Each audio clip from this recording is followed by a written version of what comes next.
Anggota DPR dari fraksi PDIP Damayanti Wisnu Putranti menjalani pemeriksaan di KPK sebagai tersangka kasus dugaan suap pengamanan proyek jalan di Kementerian Pekerjaan Umum dan Perumahan Rakyat.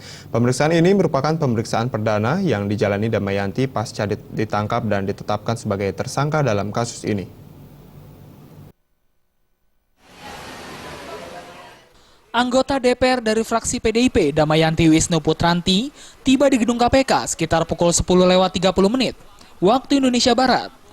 Anggota Komisi 5 DPR itu datang ke KPK guna menjalani pemeriksaan sebagai tersangka kasus dugaan suap pengamanan proyek jalan di Kementerian Pekerjaan Umum dan Perumahan Rakyat.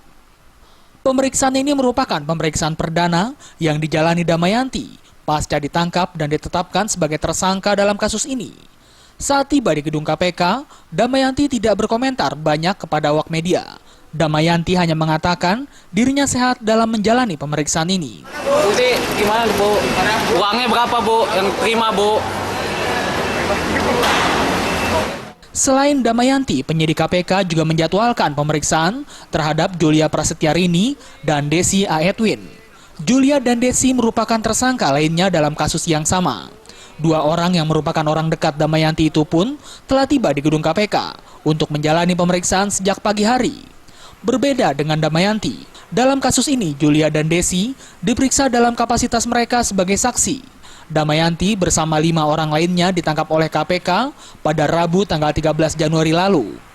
Selain itu, tim Satgas KPK juga menyita uang sebesar $99.000 Singapura yang diduga merupakan suap dari Dirut PT Windu Tunggal Utama, Abdul Khoir, kepada Damayanti untuk mengamankan proyek Kementerian Pekerjaan Umum dan Perumahan Rakyat tahun anggaran 2016.